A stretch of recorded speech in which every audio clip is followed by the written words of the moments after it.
नमस्कार विद्यार्थी मित्रांनो, स्वागत आहे आपल्या यूट्यूब चॅनल रँक अप MPSCवर। तर या व्हिडिओमध्ये आपण बघणार आहोत मौर्योत्तर भारत। तर या स्टेट बोर्ड सिरीजमध्ये आपण इयत्ता 11वीचं जे इतिहास आहे ते बघत आहोत। याआधीच आपण इयत्ता 6वीचं जे इतिहास आहे ते पूर्णपणे कंप्लीट केलेलं आहे। जर तुम्ही ते व्हिडिओ बघितले नसेल तर चॅनलवर आपली प्लेलिस्ट अवेलेबल आहे, ती प्लेलिस्ट नक्की ॲक्सेस करा, ते व्हिडिओ नक्की बघा जेणेकरून तुमचा फायदा होईल। आणि चॅनलला सबस्क्राईब केलं नसेल तर चॅनलला नक्की सबस्क्राईब करा जेणेकरून तुम्ही या सिरीजशी आणि आपल्या चॅनलशी जोडलेले राहाल। आणि आपलं टेलिग्राम चॅनल सुद्धा आहे, त्या टेलिग्राम चॅनलला सुद्धा जॉईन करा, तेथे देखील तुमचा फायदा होईल। तर चला सुरू करूया आपल्या लेक्चरला। आता बघूया शुंग साम्राज्याबद्दल। तर शुंग साम्राज्याचा उगम भारतीय इतिहासात खूप महत्त्वाचा मानला जातो। मौर्य साम्राज्याच्या अखेरीस शेवटचा सम्राट बृहद्रथ याचा सेनापती पुष्यमित्र शुंग पुढे येतो आणि तोच या नवीन साम्राज्याचा संस्थापक ठरतो। या साम्राज्याचा विस्तार अत्यंत व्यापक होता। पूर्वेकडे मगधपासून तर पश्चिमेकडे आजच्या पंजाबमधील सियालकोटपर्यंत त्याची सीमा होती। उत्तरेला हिमालयाच्या पर्वतरांगांपर्यंत त्याचा प्रभाव पसरलेला होता आणि दक्षिणेला विदर्भापर्यंत हे साम्राज्य विस्तारलेले होते। शुंग साम्राज्याची मुख्य राजधानी होती पाटलीपुत्र, जी आजच्या पाटण्याजवळ आहे। पण इतकंच नाही, विदिशा ही त्याची दुसरी राजधानी म्हणून ओळखली जायची, जिथून अनेक महत्त्वाचे प्रशासकीय आणि सांस्कृतिक कार्य घडून यायचे। त्यानंतर म्हणूनच शुंग साम्राज्याचं फक्त एक राजकीय सत्ता नव्हती, तर भारतीय इतिहासातल्या संक्रमणांच्या काळातील एक महत्त्वपूर्ण टप्पा हा मानला जातो। शुंग साम्राज्याच्या इतिहासात त्यांचे महत्त्वाचे विजय विशेषत्वाने नोंदवले जातात। त्या काळी उत्तर पश्चिमेकडून ग्रीक राजा डिमेट्रियस आक्रमण घेऊन आला होता, पण पुष्यमित्र शुंगाने त्याला परतवून लावले। या विजयाचा उल्लेख कालिदासांच्या मालविकाग्निमित्र या नाटकात सुद्धा आढळतो।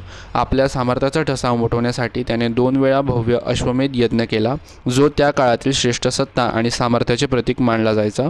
फक्त युद्धापुरतेच नाही तर कला आणि साहित्याच्या क्षेत्रात देखील शुंग साम्राज्याच्या महत्त्वपूर्ण ठरवलं जातं। आणि या काळात पतंजलीने पाणिनीच्या अष्टाध्यायीवर महाभाष्य हा ग्रंथ लिहिला, जो संस्कृत व्याकरणासाठी आजही महत्त्वाचा ग्रंथ मानला जातो।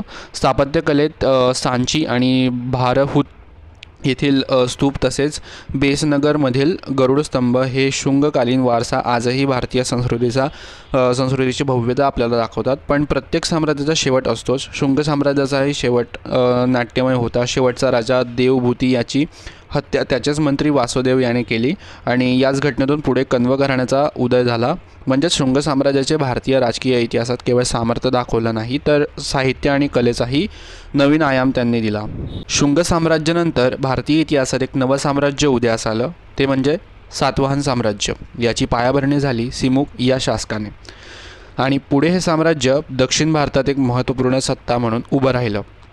सातवाहनांची राजधानी होती पैठण, ज्याला त्या काळी प्रतिष्ठान म्हणून ओळखलं जायचं। आजचं पैठण महाराष्ट्रातील एक महत्त्वाचं ऐतिहासिक ठिकाण मानलं जातं। या साम्राज्याचा विस्तार प्रामुख्याने महाराष्ट्र, आंध्र प्रदेश आणि कर्नाटक या प्रदेशांमध्ये झाला होता।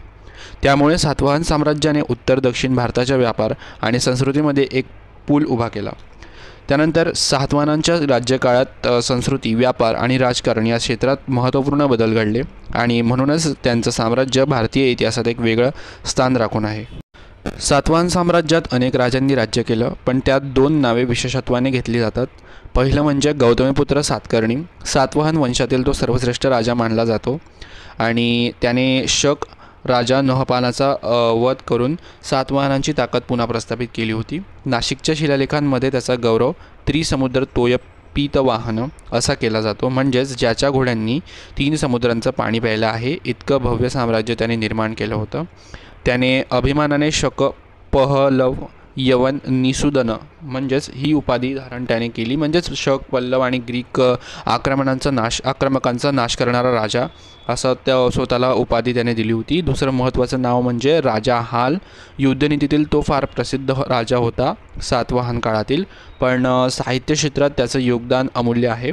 त्याने संपादित केलेला गाथा सप्तशती हा महाराष्ट्री प्राकृत भाषेतील काव्यग्रंथ आजही आपल्या सांस्कृतिक वारशाचा अभिमान आहे। म्हणजे सातवाहन राजवंशाने केवळ शौर्याचं नव्हे तर साहित्य आणि संस्कृतीचंही सुंदर पान इतिहासात लिहिलं।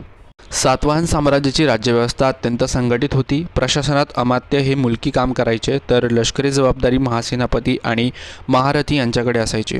अशा ठोस यंत्रणेमुळे इतकं विशाल साम्राज्य प्रभावीपणे चालवता आलं. त्या काळात ग्राम हा प्रशासनाचा सर्वात छोटा घटक मानला जायचा, म्हणजेच शासनाची मुळे थेट गावापर्यंत पोहोचलेली होती. व्यापाऱ्यांच्याही दृष्टीनेही सातवाहन काळ हा सुवर्णयुग मानला जातो. प्रतिष्ठान म्हणजेच आजचे पैठण, तगर म्हणजे तेर, नाशिक आणि करहाड ही महत्त्वाची व्यापारी केंद्रे त्या काळी होती. या ठिकाणाहून भारतातच नव्हे तर परदेशातही व्यापार केला जात होता. याच व्यापाराशी घट्ट जोडलेला आहे ते म्हणजे नाणेघाट. हा प्राचीन घाटमार्ग फक्त व्यापारी रस्ता नव्हता, तर आजही तिथल्या शिलालेखांमधून आपल्याला सातवाहन राजांचे आणि त्यांच्या देणग्यांचे मौल्यवान उल्लेख आपल्याला सापडतात. सातवाहनांच्या काळात फक्त राजकीय सामर्थ्यच नव्हतं, तर साहित्य, कला आणि समाज जीवन हे देखील बळकट होतं. या काळात प्राकृत भाषा विशेषत्वाने प्रोत्साहन पावली. राजे आणि मंत्री यांचा आश्रय लाभल्यामुळे प्राकृतमध्ये अनेक मौल्यवान ग्रंथांची निर्मिती झाली. गुणाढ्य हा राजा हालचा मंत्री होता. त्याने बृहत्कथा हा ग्रंथ प्राकृत भाषेत लिहिला. हा ग्रंथ लोककथांचा, दंतकथांचा आणि समाज जीवनाचा खजिना होता. याच काळात विद्वान सर्ववर्मन यांनी संस्कृत व्याकरणकार कांतंत्र हा महत्त्वाचा ग्रंथ लिहिला. हा ग्रंथ सोपा आणि सुटसुटीत असल्यामुळे पुढे अनेक पिढ्यांनी तो अभ्यासासाठी वापरला. म्हणूनच सातवाहन साम्राज्य हे केवळ युद्ध आणि विस्तारांपुरता सीमित नव्हतं, तर त्याने भारतीय साहित्य, भाषा आणि समाज जीवनालाही एक नवा आयाम दिला. शुंग आणि सातवाहन काळात भारतीय कला आणि स्थापत्य आपल्या स्वतंत्र शैलीत विकसित होऊ लागल्या. याआधी दिसणारा इराणी आणि ग्रीक प्रभाव हळूहळू कमी होत गेला आणि खऱ्या अर्थाने भारतीय शिल्पकला आकार घेऊ लागले. याचं सुंदर उदाहरण म्हणजे सांचीच्या स्तूपातील तोरणे, तसेच भाजे, कारले आणि नाशिक येथील चैत्यगृहे आणि लेणी. ही स्थापत्यकृती आजही त्या काळातील कारागिरांच्या कल्पकतेचं एक उत्कृष्ट उदाहरण आहे. समाज जीवनाकडे पाहिलं तर त्या काळात चातुर्वर्ण व्यवस्था अधिक दृढ झाली आणि जातीय व्यवस्थेलाही बळ मिळालं. पण समाज फक्त इतकाच नव्हता, तो व्यवसायाधारित वर्गांमध्ये देखील विभागलेला होता. अधिकारी वर्गात महारथी आणि महाभोज, व्यापारी वर्गात नैगम आणि सार्थवाह, तसेच लेखक, वैद्य, लोहार, सुतार असे अनेक व्यावसायिक समाजाचा भाग होते. आणि या सगळ्यात विशेष म्हणजे तो समाज पूर्णपणे बंद नव्हता. बाहेरून आलेले शक, पल्लव आणि कुशाण यांसारखे लोकही भारतीय समाजात सामावून घेतले गेले. त्यामुळे सातवाहनांचा समाज हा एक प्रकारे समावेशक आणि सांस्कृतिकदृष्ट्या समृद्ध असाच होता. म्हणजेच हा काळ आपल्याला भारतीय कला आणि स्थापत्याची भव्यता दाखवतो आणि त्याचबरोबरच समाज रचनेतील विविधता आणि लवचिकताही अधोरेखित करतो. तर हे होतं आपलं आजचं लेक्चर आवडलं असेल तर व्हिडिओला लाईक करा, चॅनलला सबस्क्राईब करा आणि तुमच्या मित्रांपर्यंत नक्की शेअर करा. तर भेटूया पुढील व्हिडिओमध्ये. जय हिंद, जय महाराष्ट्र.